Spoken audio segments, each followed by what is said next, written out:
General Hospital spoilers for the next 2 weeks, August 11th to August 22nd, suggest that Jason Morgan's 5 Poppies are on their way. Drew Kane will also make a significant announcement, which will leave Curtis Ashford frightened.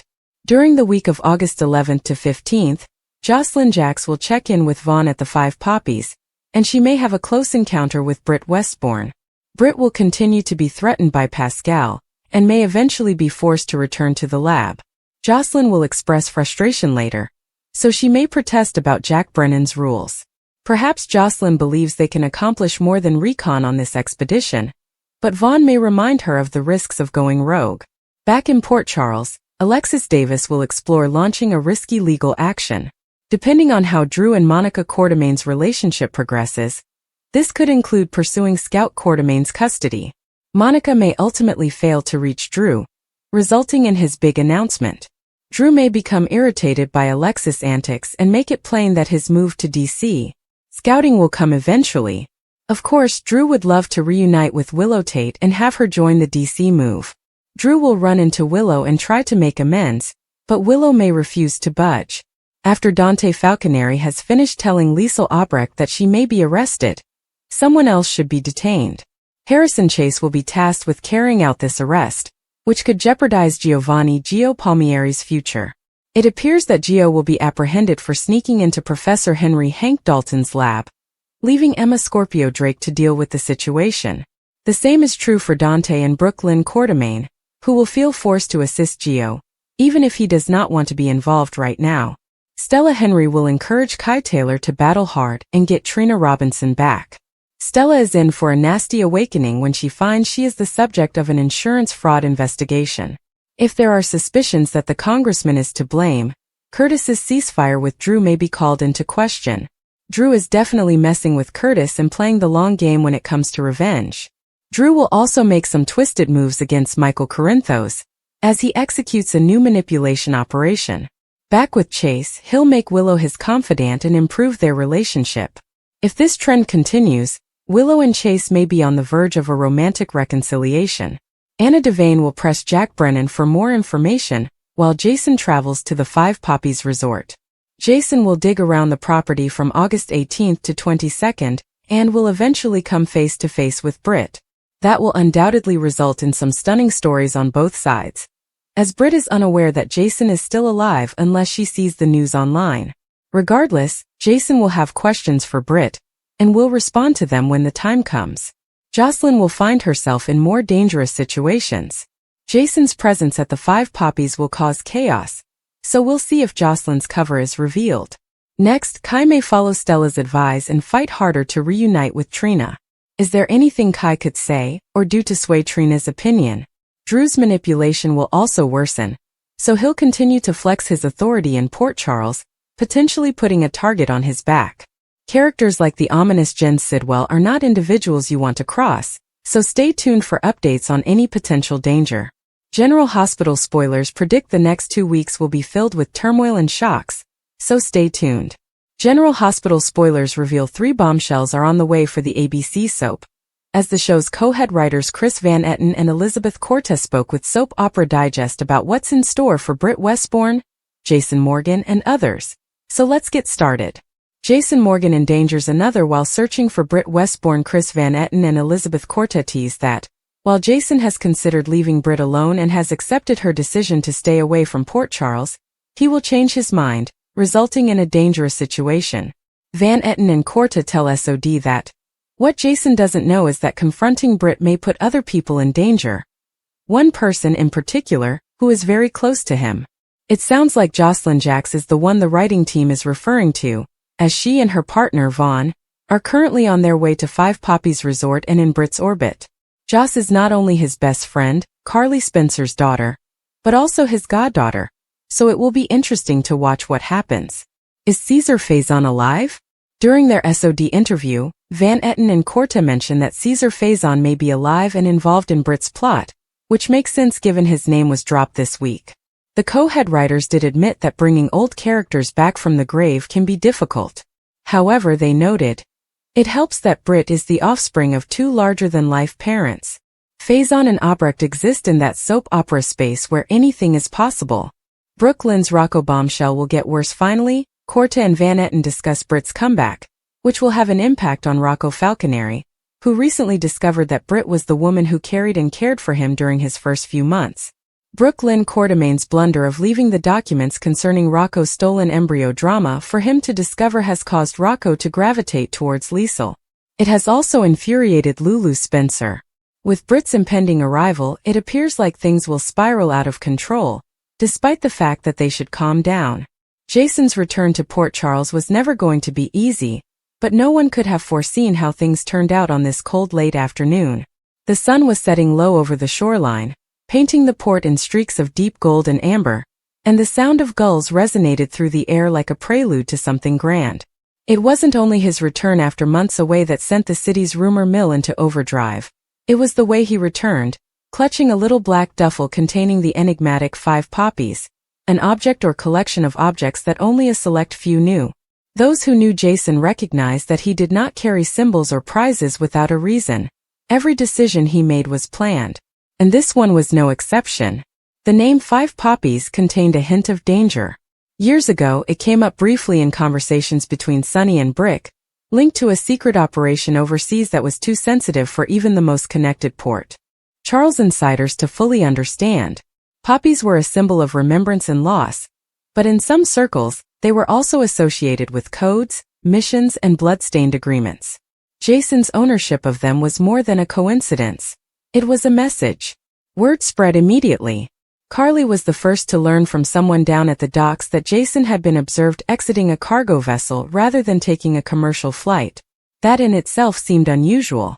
Jason had never been one for public displays, but this wasn't just about avoiding an airport terminal. It was deliberate. Carly's heart hammered as she drove near the pier, her mind racing with questions she wasn't sure she wanted to hear. Across town, Drew was prepared for something completely different. His own comeback to the spotlight had been meticulously orchestrated, with his statement perfected down to the last syllable.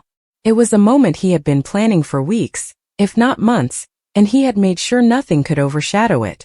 At least, that was the plan until Jason's arrival took up every whispered conversation in the coffee shop, and every text message between Port Charles's elite. Drew had learned the hard way that timing was crucial. His news wasn't simply personal. It was intended to disrupt the city's power dynamics. Michael and Willow sat on the couch in the Quartermain living room, hoping to persuade Drew to give them a hint about what was to come, but Drew remained silent, sipping his coffee and looking at the clock. It was not arrogance. It was strategy. If his announcement came at the right time, it would send shockwaves across both the corporate and personal sectors, securing his place in the conversation for weeks. But if Jason's mystery 5 Poppies appearance drew everyone's attention first, Drew may become a footnote. Back at the pier, Jason's boots crunched on the worn boards as he walked toward the small parking area. A dark SUV awaited him, the driver's face obscured by a ball hat pulled low. Jason scanned the surroundings before entering, but as soon as his door closed, Carly's car slammed to a halt beside them. She was out before the engine stopped, yelling his name with the relief and frustration that only she could muster. Jason's expression softened almost imperceptibly at the sight of her, but he kept the duffel bag in his hands, his knuckles hardening as if letting go would be hazardous. 5 Poppies, Carly murmured gently, her voice low enough for only him to hear. You brought them here? Jason did not respond right away. Instead, he opened the SUV door for her and gestured toward the passenger seat. She knew better than to fight while he was in this mood. The journey out from the piers was peaceful, with just the buzz of the motor to be heard until Jason spoke. They're not just a message, he explained, his gaze concentrated on the road ahead. They're a warning. Meanwhile, Drew's day was reaching its peak. The tables were set, the cameras were ready, and the press had been invited to a Quartermain Enterprises milestone celebration. Drew was dressed nicely, his tie twisted correctly, and his expression confident. He was about to take the podium when Brooklyn, the ever-present harbinger of good or terrible news, dashed to his side, phone in hand. Drew's jaw tightened as she showed him the already trending local article. Jason Morgan returns to Port Charles, carrying 5 Poppies. The timing could not have been worse. He could feel a shift in the room as murmurs spread among those who had seen the notice. Some even appeared to be considering leaving the event entirely in the hopes of seeing Jason in person.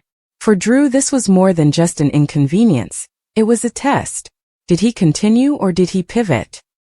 He elected to carry on, although with minor changes.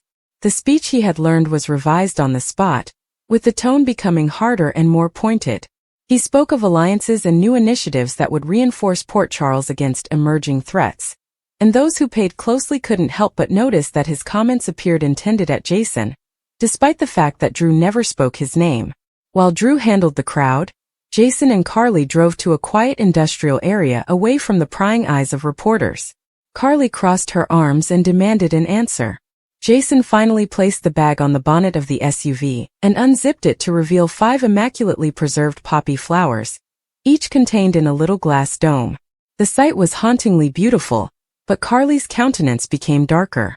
She understood now. These were not gifts, they were markers. Every poppy symbolized someone. And if Jason's intel was right, those 5 people were in danger, or had already left.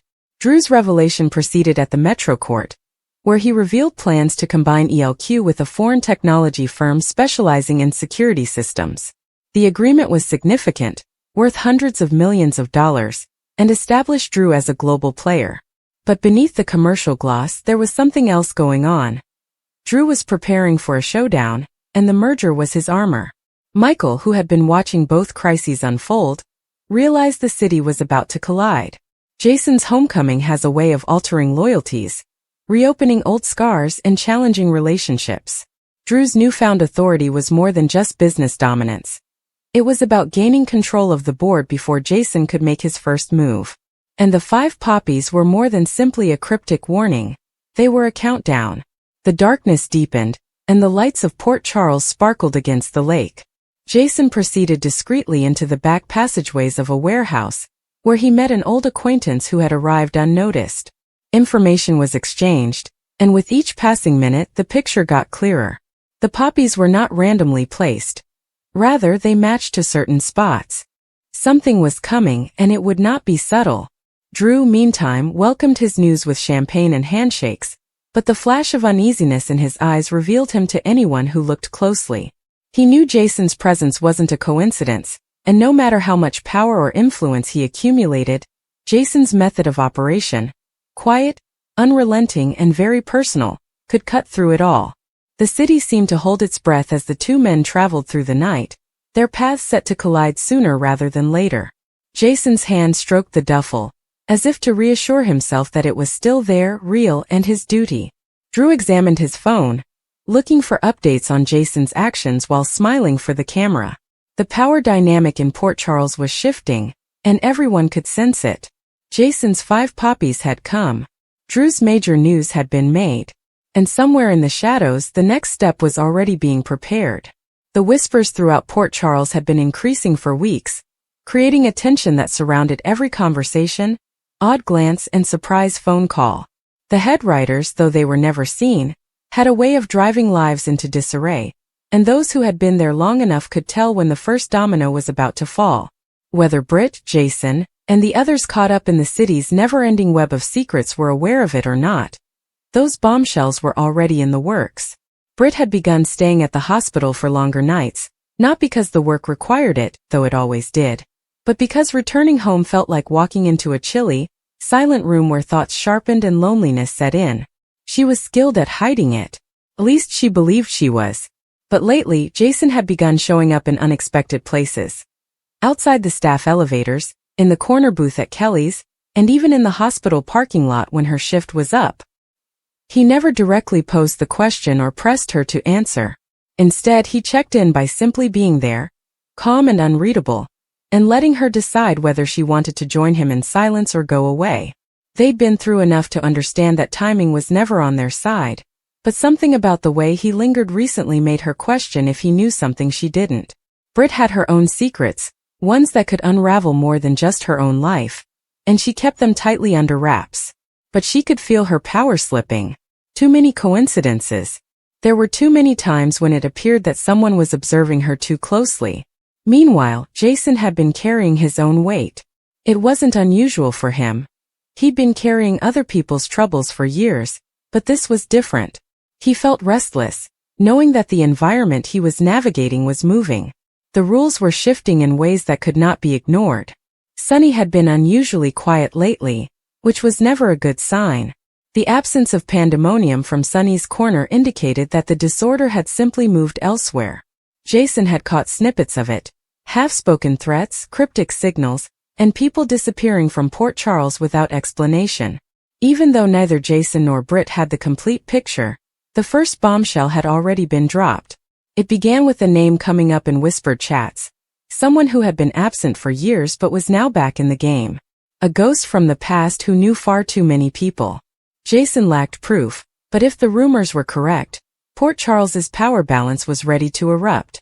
The return of this individual would destabilize alliances and establish lines in the sand that no one wanted to cross. The second was directly related to Britt, but she couldn't see it yet. Her position at the hospital had just introduced her to a patient who was more than simply a name on a file.